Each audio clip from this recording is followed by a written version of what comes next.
This is the Sahel, and we need to find the point where the borders of Mali, Burkina Faso, and Niger meet. On the map, it looks like an almost empty stretch of land between three countries, but the area around that point is Liptako Gourma, a region that's become one of the world's major epicenters of terrorism. And the strangest part is that there isn't one massive base here that can be spotted by satellite and destroyed. Instead, these groups are constantly on the move.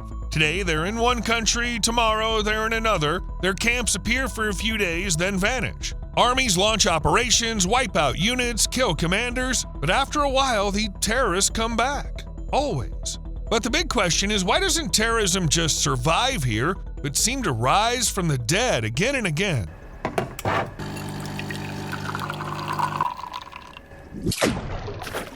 The borders of Mali, Burkina Faso, and Niger may look like nothing more than a point on the map where three countries meet.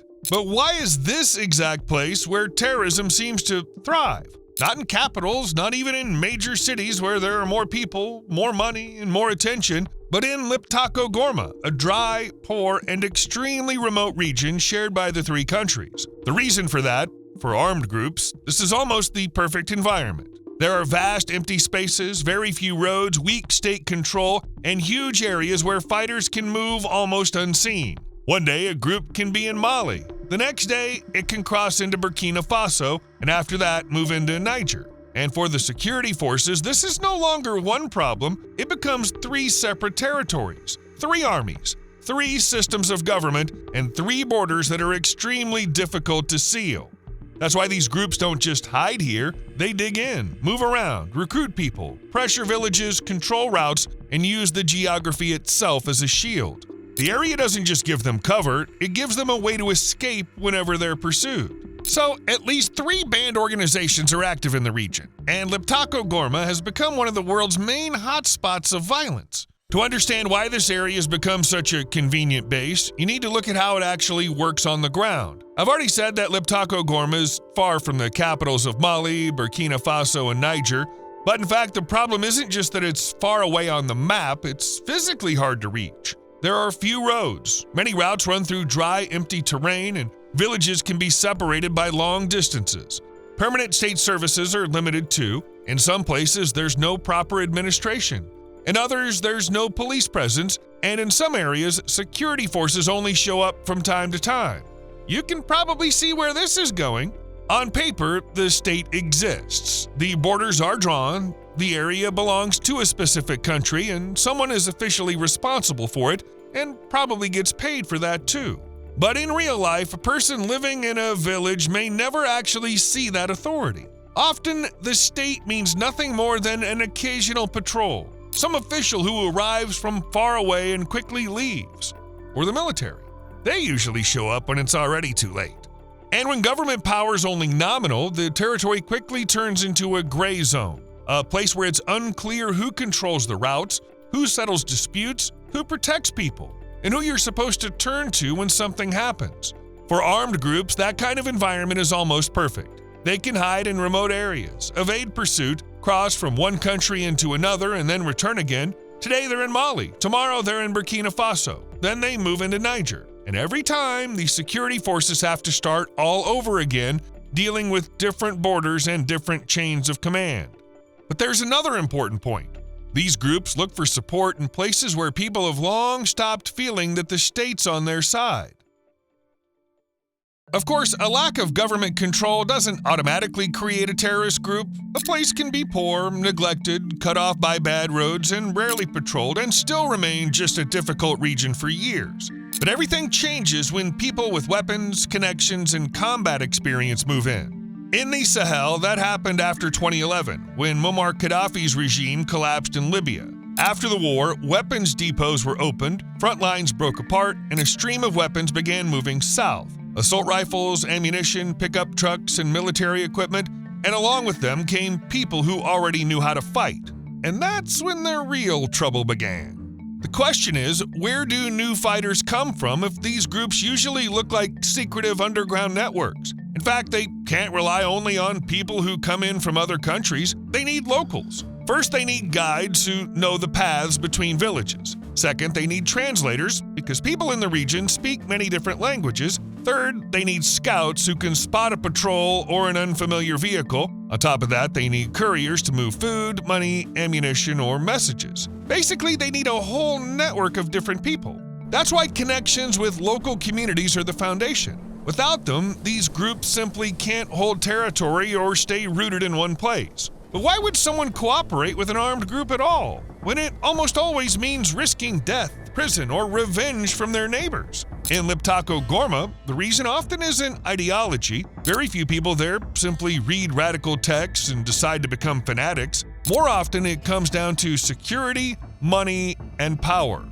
If the police are far away, the courts don't function, and there's no one to settle disputes over land, livestock, or water, then an armed group steps in and settles them instead. It says, "We'll bring order here now. We'll protect your caravan, find and punish the thief, and intervene when one community is in conflict with another." And they're also ready to give young men weapons, motorcycles, money, and a sense of power. In a region where borders are poorly controlled and officials haven't been trusted for a long time, this works extremely fast. People may fear the group, but still turn to it because they feel they have no other choice. So fear gradually turns into dependence, and dependence gives these groups power. They start collecting money, controlling roads, and managing people's lives as if they're the real authority in the area.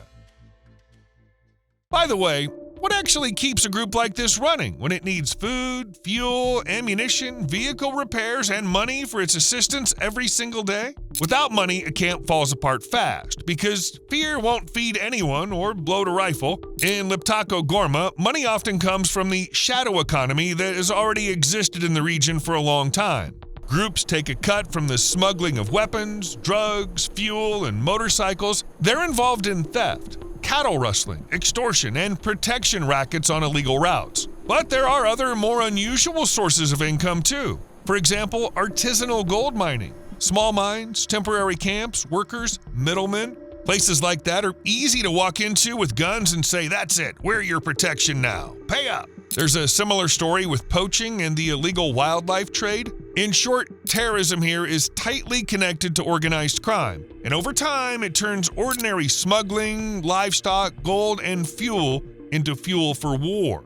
Okay, but what about food? I mean, where do terrorists get it if they're not living in regular barracks and don't have warehouses? Fighters can't survive for weeks on whatever they happen to buy in some village. They constantly need grain, water, sugar, tea, meat, canned food, gasoline, and people who can deliver all of it. In Liptako Gorma, that job's handled by the same networks that move fuel, livestock, weapons, and stolen goods. They already have the routes, vehicles, guides, and local connections. They know where the checkpoints are, which roads can be bypassed, which village has water, and who needs to be paid to let a shipment through. Terrorists may stay in one place for a while, then quickly move somewhere else, and the supplies move with them.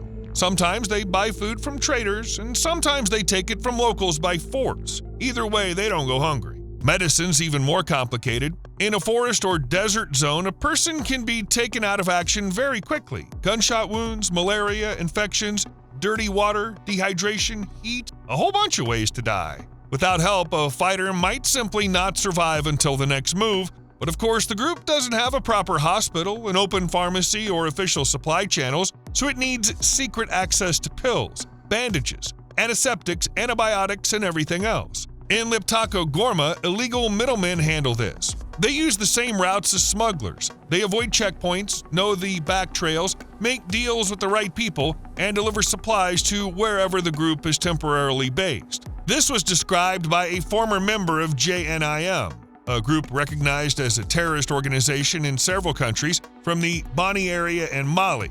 According to him, without traffickers, the group simply wouldn't be able to stay in the forest. Some would die, and the rest would run, but they did have the suppliers. And by the way, where do groups like this get weapons if the armies of several countries are fighting against them?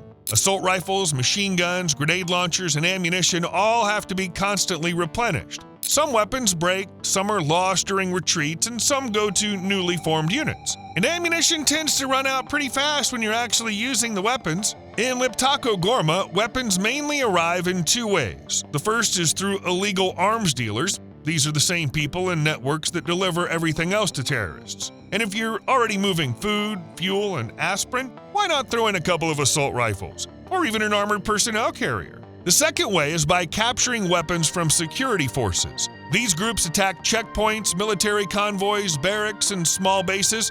After a raid, they take weapons, ammunition, vehicles, radios, uniforms, and anything else they can use. That's how a group can operate without its own factory and without having to maintain a huge stockpile. All it needs is the black market and a few successful raids.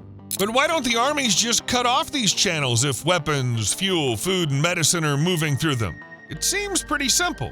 Here's the border, set up checkpoints, send out patrols, and the flow stops. But that's only how it looks, because this isn't one road with a barrier. It's hundreds of miles of dry, open terrain, semi-desert, dirt roads, dried-up riverbeds, herders' trails, and detours between villages. In some places you can get through on a motorcycle, in others you need a pickup truck, and in some areas the only thing that can pass is a livestock caravan, because everything else will get hopelessly stuck.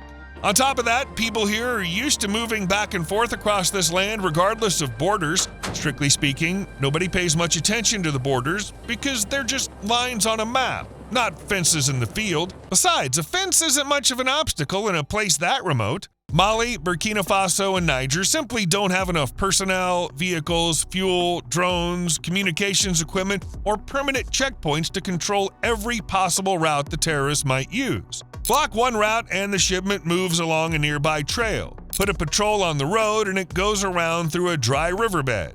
In other words, smuggling doesn't flow through one big hole, it breaks into dozens of smaller routes, and shutting all of them down at once is almost impossible. The next question is about fuel, although I feel like I already know the answer, but let's find out where it comes from anyway.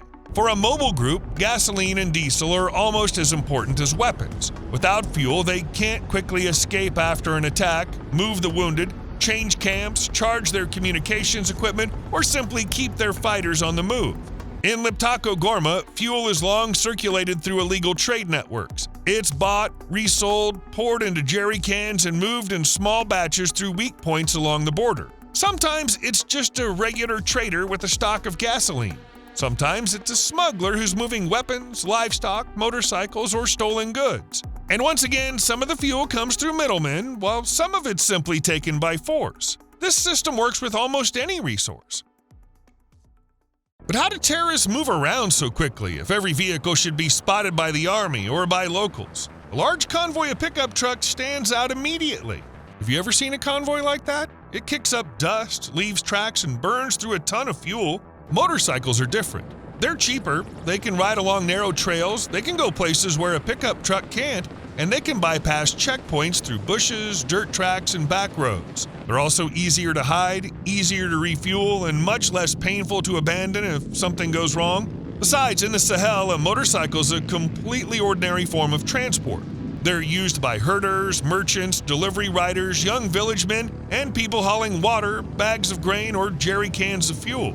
Basically, when someone sees a man on a motorcycle, no one automatically assumes he's a terrorist. For armed groups, motorcycles are the perfect vehicle. Two men, a rifle, a jerry can of gas, and a small unit can quickly reach its target, strike, leave the road, disappear, and then reappear in some completely different place. So what does their fighting group actually look like, since this isn't a military base but scattered units operating across the Sahel? I'm already picturing a few motorcycles, men with rifles, and some supplies, but that's only part of the picture. Dozens of fighters may move not in one large convoy but in short chains. Some ride ahead, some keep to the sides, and some lag behind to provide cover. Then they split into smaller cells, bypass checkpoints, leave the main roads, and regroup only shortly before the attack. Each motorcycle can have its own role. One carries fighters and weapons, another carries a can of fuel, a third might carry water, ammunition, food, or a radio. This way the unit stays light and mobile while still bringing everything it needs for a short raid. After the attack, the group breaks apart again. Some leave through a dry riverbed, others take a trail between villages, and others disappear into the bush or head toward a pre-selected location. In the end, they get the perfect combination: speed, surprise, and the ability to quickly blend back into the terrain.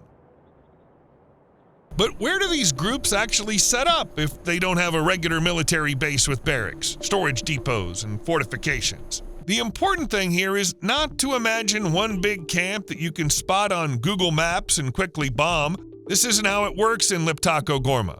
For these groups, holding one fixed location matters less than being able to move quickly from one stop to another. Today, a unit may be in one area, a few days later it may already be somewhere else. They set up camp wherever there's water nearby, bushes or trees for cover, contact with local guides, and several escape routes. A stop like this may last a few days or a couple of weeks.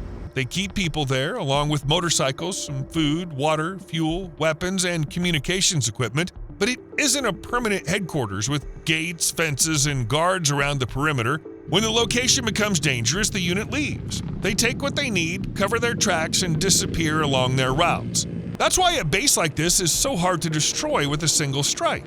It isn't really a fixed point on the map. Well, technically it's a point, it's just a point that keeps moving. Still, it's interesting to imagine what a temporary camp like this actually looks like. People have to live there, store supplies, and do some kind of training. You may picture something like barracks or at least tents, maybe a field kitchen, maybe even a shooting range. But in fact, many of these stops are far simpler. It could be a patch of scrubland, a dry riverbed, a sparse grove, or a place near a temporary water source. Often there are no permanent structures at all, just a few shelters from the sun, belongings laid out on the ground, jugs of water, sacks of food, motorcycles parked under trees, weapons close at hand, and guards watching the approaches. People may sleep right on the ground, on mats, or under a light canopy. At first glance, this kind of camp could easily pass for a normal nomad camp or a temporary roadside halt. And that's the whole point.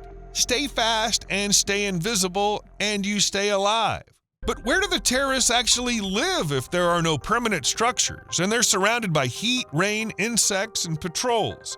Yes, the priority isn't to build a proper camp, it's to stay hidden and be ready to leave at any moment. But they still have to sleep somewhere. So they make shelters out of whatever they have. Branches, fabric, tarps, pieces of canvas. Sometimes they don't build anything at all and simply use the shade of a tree or the cover of bushes. They carry only the basics: weapons, water, food, fuel, communications gear, a few medical supplies, and anything that can be quickly loaded onto a motorcycle. If soldiers, a drone, unfamiliar herders, or anyone else notices the camp, they abandon it immediately. No long packing process, they grab the essentials and leave by another route. So their home isn't a house, a base, or a permanent camp. It's a brief pause between movements, a place to wait out the heat, spend the night, meet a guide, receive food, or wait for orders. So how does training work if there's no permanent base, no parade ground, no training center? Terrorists must have some kind of drills, some kind of boot camp. You get the idea. But groups like this aren't built around barracks and marching drills. They're not trying to turn a recruit into a regular army soldier. They just teach him whatever's useful for their disgusting line of work. Yes, on the surface, all of this sounds way too simple, especially if the people fighting them are a real army. But the truth is, they don't need to fight like that army. They don't need to hold a front line, build a long-term defense, or get dragged into drawn-out battles. All they need to do is carry out their dirty work and then run away screaming once the guys show up who are ready to give them a serious beating. For them, advanced training can actually be dangerous. It requires instructors, time, a safe location, a permanent camp, and supplies of food, water, fuel, and ammunition. In other words, exactly the things they don't have here, and realistically can't have. Because the longer people stay in one place, the easier they are to spot.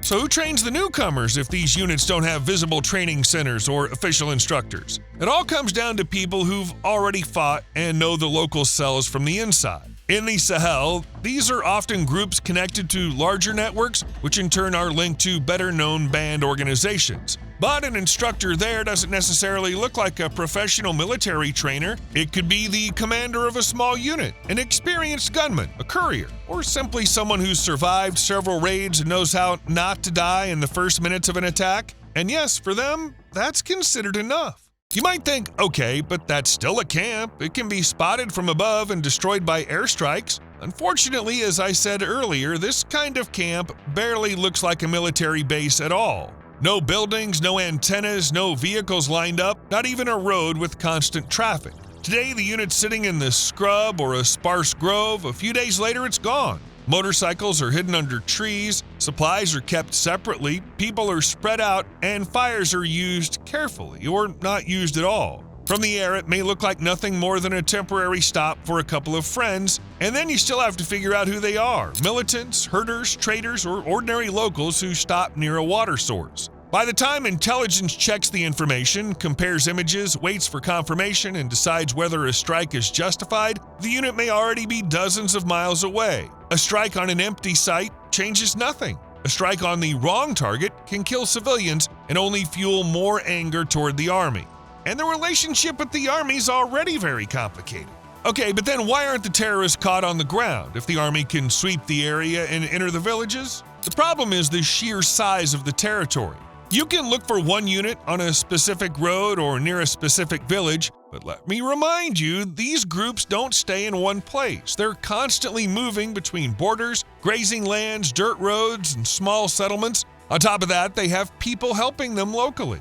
Lookouts can easily spot a military convoy. Guides can tell them which trail to take to escape. Someone may even be willing to hide fighters or motorcycles. The army, meanwhile, usually arrives in a convoy and often stays only briefly. It checks a village, moves along a route, sets up a temporary checkpoint, and then moves on. But the armed group doesn't disappear from the area. It keeps operating through fear, family ties, trade connections, road control, threats, and people who depend on it. So what often happens is that a ground operation doesn't catch the group itself, it catches its trail. It finds an abandoned camp, an empty route, rumors, or at most motorcycle tracks. But holding all the space between villages, grazing areas, and borders is far harder than simply entering it.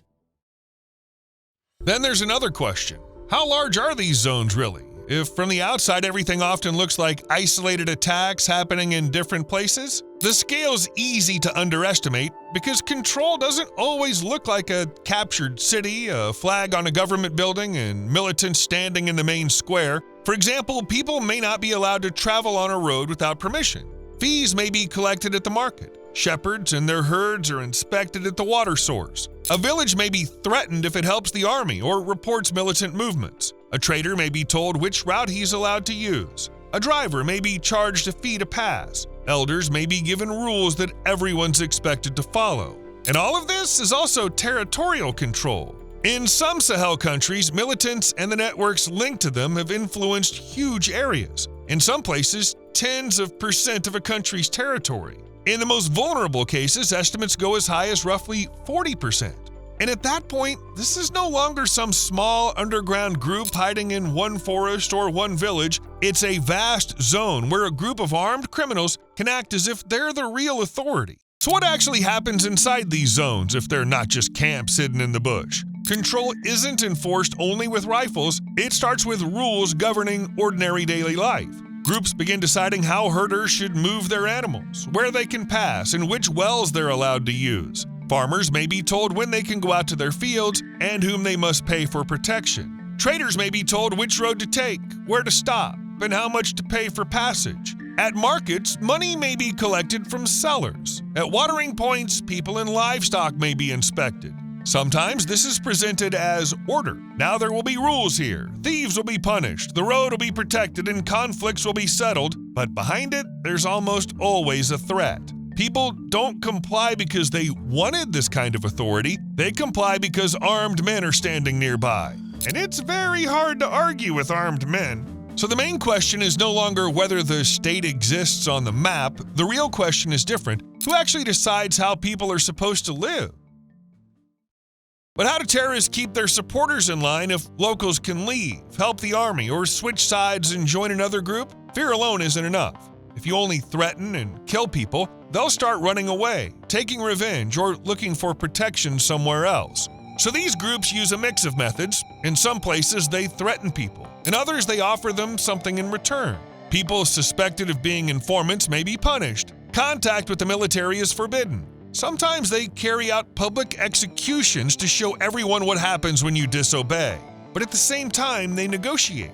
with traders so they can move along certain routes, with herders so their livestock can reach water without being attacked, with villages so people don't report the movements of armed units. In return, they promise all kinds of benefits, and people have to accept. So it becomes a kind of deal made under pressure. If you want to live in peace, obey, pay, and don't talk to the army. But here's an interesting question. Do these groups have a united front if their methods, enemies, and territories are so similar? In fact, they don't. Even a shared ideology doesn't stop them from fighting over people, roads, money, and control over villages. Many different networks compete in the Sahel.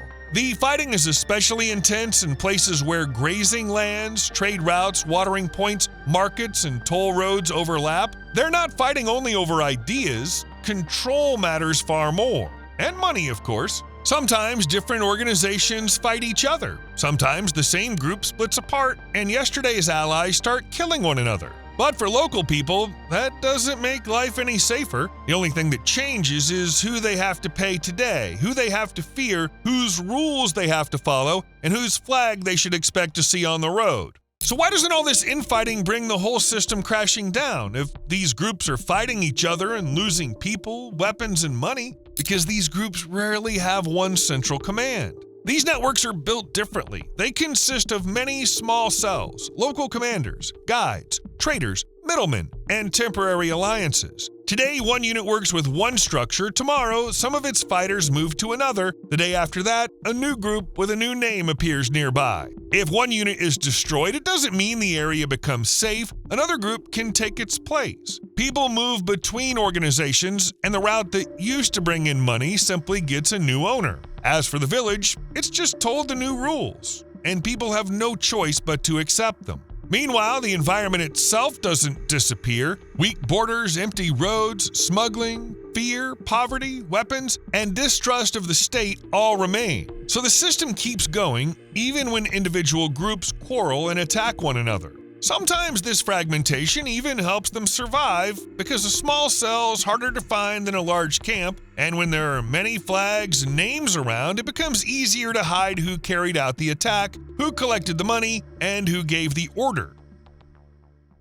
But these groups still manage to expand even though their camps are a little more than temporary stopovers. That's because their growth doesn't depend on links between different areas. First, a group appears along a route, by a road, near a market, close to grazing land, a watering point, or a gold mining site. Then it starts negotiating with locals or putting pressure on them. Well, I've already explained how that works. After that, its influence spreads further through guides, relatives, traders, rumors, fear, and successful attacks. If a group manages to strike a military post and get away, people begin to take it more seriously. If it controls a road, anyone who uses that road is forced to deal with it. So the camp itself may disappear after a few days, but the network around it keeps growing wider. In the Sahel, these chains can stretch for hundreds or even thousands of miles. They connect borders, desert roads, markets, grazing lands, gold mining areas, and local conflicts into one large system. So why can't this system simply be shut down if military operations in the Sahel have been going on for years? The answer is simple. Striking one armed unit doesn't destroy the entire network that sustains it. France's Operation Barkhane, UN missions, joint regional forces, and local armies carried out raids, killed commanders, and returned individual towns to official government control. But the groups moved out of those towns into rural areas, changed their routes, split into smaller units, and reappeared wherever state authority was weak. Because the modern problem isn't just how many soldiers, drones, or armored vehicles the army has. If the groups keep coming back after every operation, then the issue isn't only the fighters themselves. It's how power works on the ground. In Liptako Gorma, the state often feels distant, confusing, or even dangerous to ordinary people. Just think about it. Schools are closing, courts aren't functioning, and security forces are accused of brutality and abuse. Who would want to trust a state like that? As a result, people are trapped between different forces: the army, armed groups, village elders, traders, and criminal middlemen. Any of them can demand something and threaten you, and an ordinary person simply needs to get to the market, take their livestock to water, protect their family, or settle a land dispute. In that kind of environment, security becomes a transaction. Whoever can protect you today is the one you pay. Basically, terrorism, as usual, doesn't grow out of one single base that can be found and destroyed. It grows out of a crisis of authority, and that's much harder to deal with. So what makes Liptako Gorma an incubator for militants rather than just another dangerous place on the map? It's not about one particular group, and it's not even about support from various banned organizations. The system survives because several problems have converged here at once. The borders are poorly controlled. There are few jobs, especially for young men. Disputes over land, water, and grazing areas drag on for years. It's easier to get a weapon than to get protection from the authorities. Many people don't trust the state because officials are far away, the courts are weak, and the security forces often fail to do anything useful. Yes, individually, none of this automatically creates a terrorist group. Poverty alone doesn't turn someone into a militant, and a dispute over grazing land doesn't have to become a war. But together, these conditions give an armed group almost everything it needs. It can enter an area, find angry and frustrated people, get food, fuel, and guides, hide in empty terrain, cross the border, and replace dead fighters with new recruits. And as long as the environment stays the same, it will keep creating the conditions for new armed groups to emerge. You owe me a like. See you later.